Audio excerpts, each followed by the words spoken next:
Welcome to this tutorial for the A400M for MSFS 2024.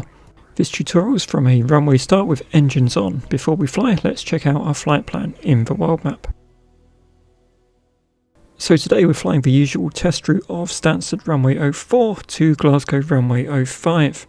Although the A400M is by Builds and doesn't support world map flight plans, I've still chosen a departure and an arrival in the world map. I'm going to note those down and we'll enter them manually once we jump into the airplane. So let's go. In the flight deck we'll head down to the FMC and just clear out all these messages before we begin.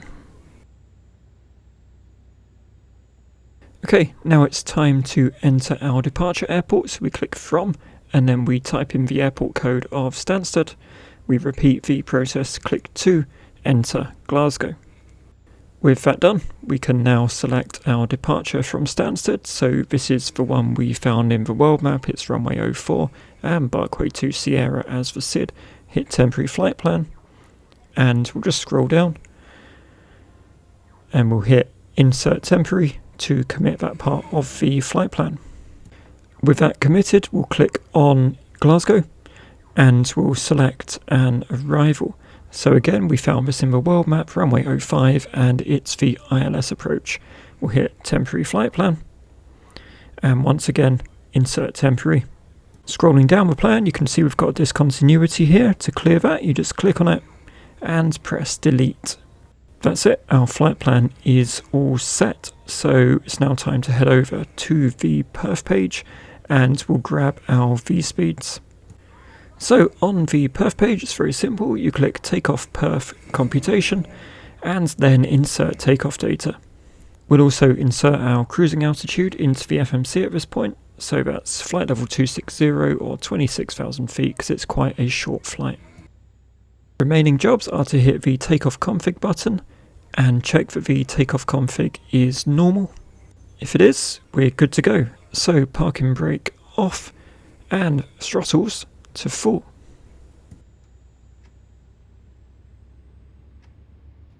Keep the plane steady during the takeoff roll and rotate when you pass your rotate speed on the PFD speed tape. Initially just follow the flight director manually, and when you have positive rate can bring the landing gear up. Above 400 feet you can activate the autopilot. Now move your throttle into the MCT MCL detent, which is shown here, to activate auto throttle. Now the airplane is climbing in autopilot. I'm going to dial in our cruising altitude into the autopilot panel. The airplane will now follow your flight plan automatically and climb to your cruising altitude.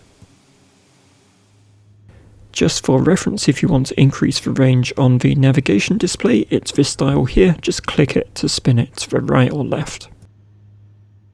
Once the airplane reaches its cruising altitude, it will level off and you'll see Altitude Cruise Annunciator appear on the PFD.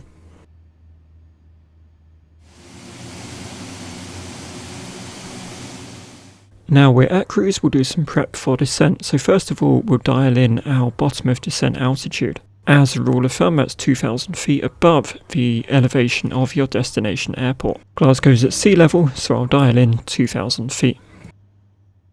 We're now going to check that our destination ILS has been automatically tuned, which should happen as long as you've selected a runway in your flight plan, which we have. We'll go to Initialize Nav Aids and we can check it here. If it's not auto-tuned, just click on the frequency box and dial the frequency in. Spoilers are armed by default, so we don't need to touch that, but what we will need to do is set our auto brakes to medium. Now moving back to the perf page on the FMC, we'll go to the approach tab and we'll want to enter some weather information for our destination to set our V-speeds for landing. So on the EFB, just search for your destination airport and that will pull up the weather.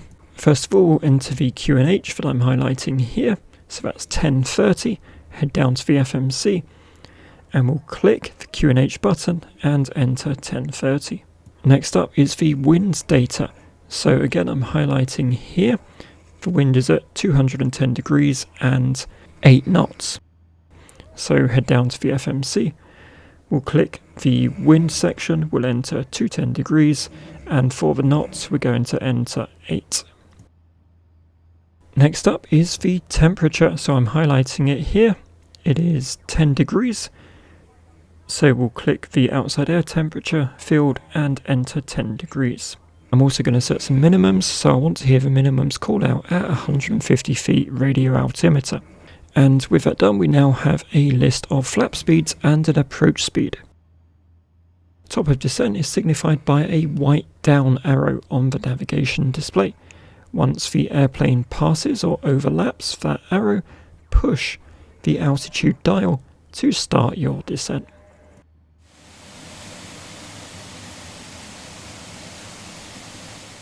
Just before the airplane turns on to final, you see it will start to slow down. At this point, just add flaps while the airplane slows until you're at full flaps. To activate the ILS, click Landing System so we can see the indicators on the PFD, and now click Approach. Once you're at full flaps, approach speed, and on the ILS, drop the landing gear. Once the airplane intercepts the localizer, you'll see a localizer annunciator, and then when it catches the glide slope, you'll also see a glide slope annunciator. At this point, if you want to configure the airplane for an auto land, just activate Autopilot 2.